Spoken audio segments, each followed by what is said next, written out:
Hi everyone, I'm Jessica. Welcome back. We're working on the 2023 Scrappy Sampler, and today we're making block 28. That is the final one of the week. I have my pieces cut. Let's get sewing.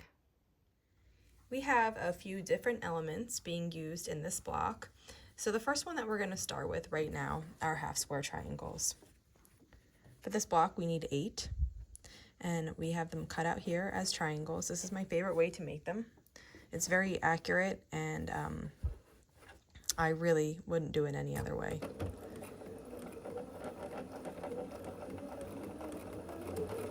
So we're just sewing 1/4 of an inch seam allowance on this triangle. And we do need 8 for the block, but I'm going to make 2 with you here and then show you what we do with them, because there's a next step for these, and then I'll go ahead and make the rest and meet you back here.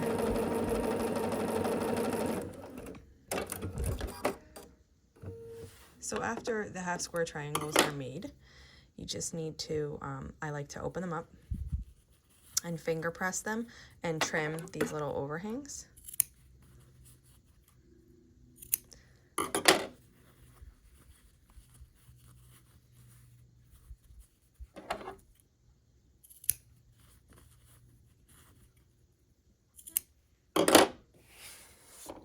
And to complete the unit with the half square triangles, what we're going to do is we're going to take one background square and a half square triangle, and we're going to just place them right next to each other and sew them together.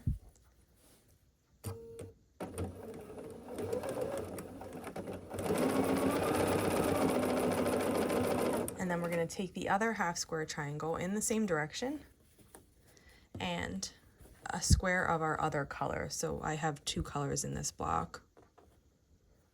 And I'm just taking my second square of my second color here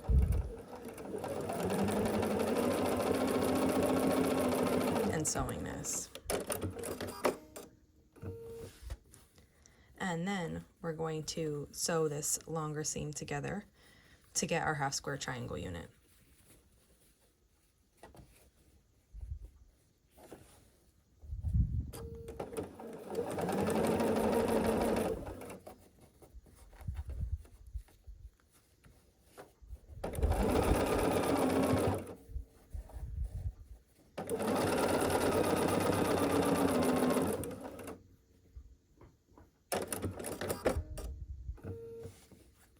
And this is what our half square triangle unit looks like. And we need 4 of these for our quilt. So I'll make the rest of those and then we'll move on with the block.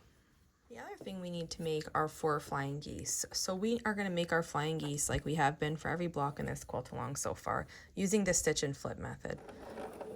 So I'm sewing along from one point to the other point of this square. Going to trim the threads and cut, leaving a 1/4 of an inch seam allowance. Then I'm going to turn the block around and put the other square on, and we're going to sew from this corner to this corner now to complete the flying geese unit.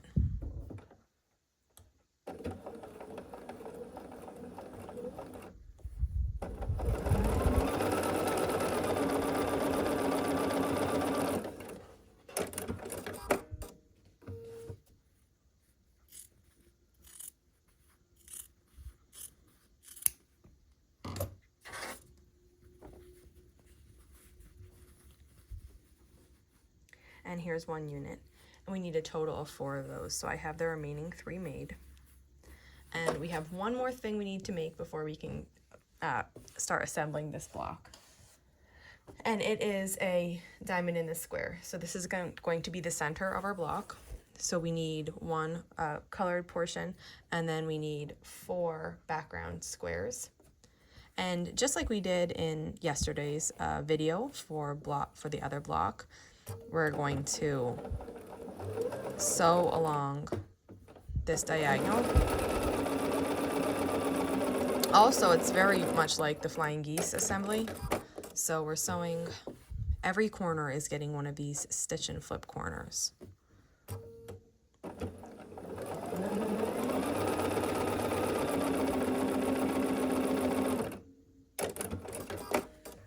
I do 2 at a time, and then once those are finished, I trim away, leaving a 1/4 of an inch seam allowance, and then we'll add the final 2 squares on.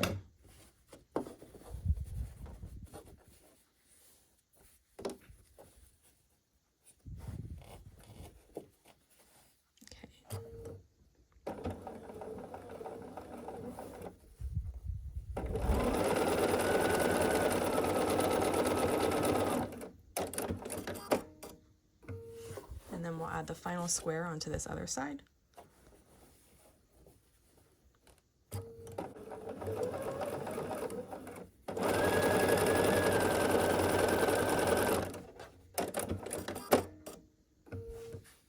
And we'll trim away, leaving a 1/4 of an inch seam allowance.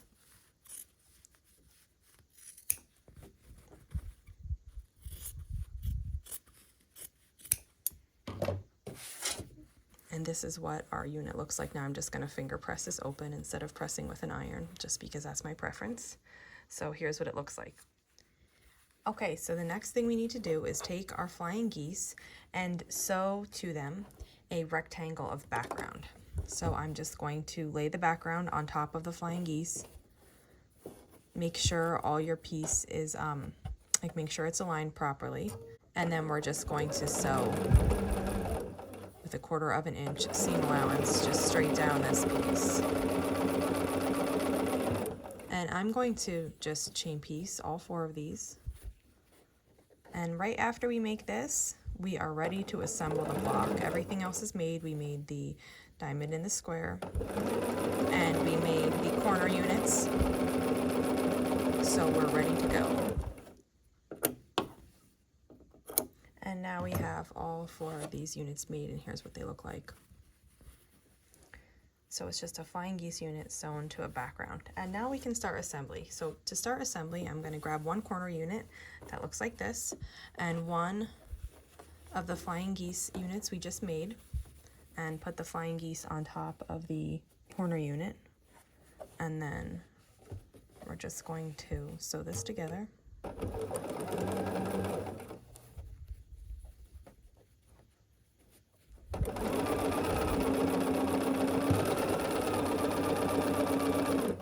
The next one we're going to do is we're going to get our center diamond in the square and 1 of our flying geese units we just made, and we're going to sew this together. Now this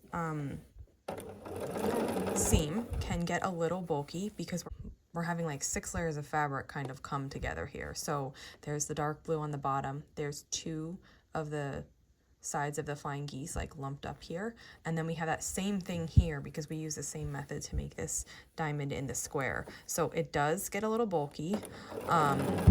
If you need to use a scant seam allowance so that you see both of those points, you can go ahead. Now I tend to stick with a 1/4 of an inch here, but you know, it does, I find that it does vary by sewing machine kind of what you need to do. So if you need to do a scant seam there to get both of those points to show nicely, go ahead and do that. And in case you don't know what a scant seam there, like when we're quilting, we're sewing with a 1/4 of an inch seam allowance. But there is a debate on whether you should use a true 1/4 inch, which would mean, you know, actually a 1/4 of an inch, and a scant 1/4 inch, which means like a little bit less than a 1/4 of an inch, because the people who say you need to use a little bit less, they're saying that the thread thickness and when you flip the fabric adds, you know, a little bit to the seam. So they're saying by sewing a scant 1/4 of an inch, when you actually open the piece up and look at it, it is an actual 1/4 of an inch. I find that varies on, the belief of that varies by person to person. So just be aware that you can like fiddle around a little bit, use a 1/4 of an inch, use a little bit less. And like I said, it might be based on what block you're making too. So if you're making something with this really kind of like bulky seam, and you might need to go a little less there so that you don't cut off your points. And we have our last piece here now that I'm adding.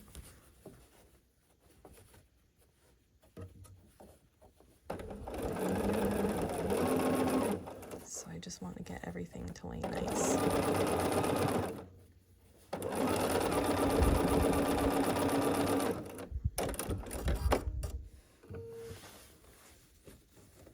here's what we're left with so far.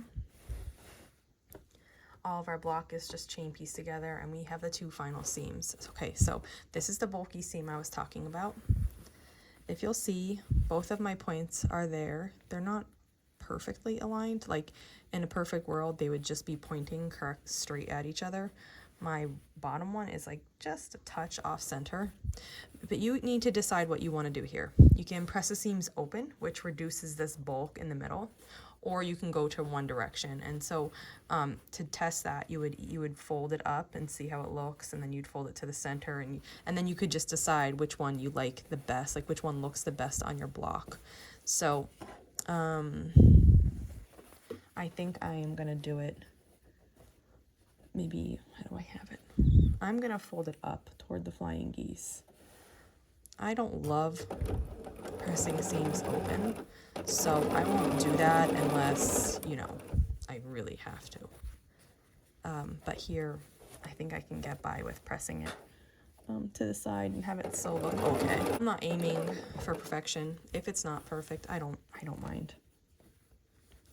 And then you'll do the same thing on the bottom. Like, they don't have to go in the same direction. So you can just judge based, now this one's hard to see because right here, oh my gosh, right here, I have a blue triangle. So it's like, that's part of my background.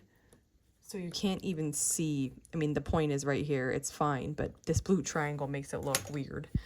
But that's just the way the fabric laid, so what are you gonna do? So I'm just making sure, and now we're gonna have that over here. So this is the thick point on the side.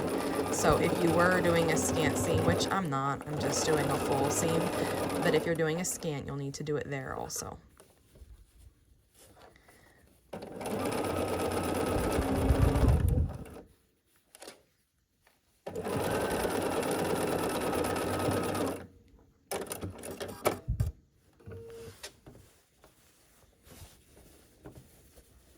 And then we're gonna flip it around and sew the final seam of the block. We're so close. The blocks this week I thought were really fun, and well, they were all traditionally pieced too, which is a little different. We've been having some paper pieced ones, some template blocks, so it was kind of a break week from those techniques, and these blocks were all traditionally pieced, which is nice sometimes too. To not have to print anything out and to just cut them and sew. So close here, just we're approaching the end of this seam. We did it. And there's our block, we just need to press it. So here's the block we just made, and now we need to press it. So to press it, I'm gonna flip it over from the back, and I'm gonna work at the outside corners. And I'm gonna press the corners and the edges of the block before I go to the center. And I'm just using my fingers to help get the seams to lay exactly how I want them to lay before I press them with the iron.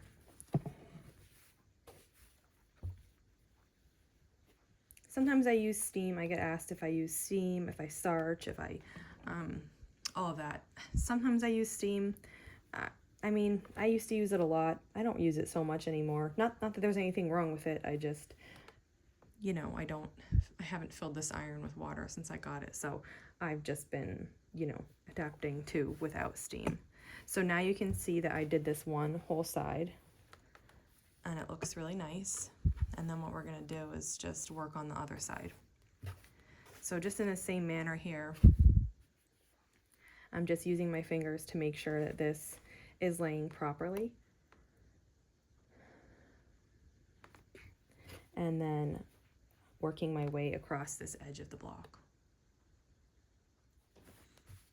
And once the two edges are pressed, it's now time to work on the middle. So the way that I like to do that is fold the block in half, and you just need to make sure that your underneath seams are going, you know, how they need to be. Make sure they're in the right direction before you press on top of them like this. So I just, before I put the iron down, I went with my fingers and I tipped them to the right direction. And then I'm just going to gently open this up.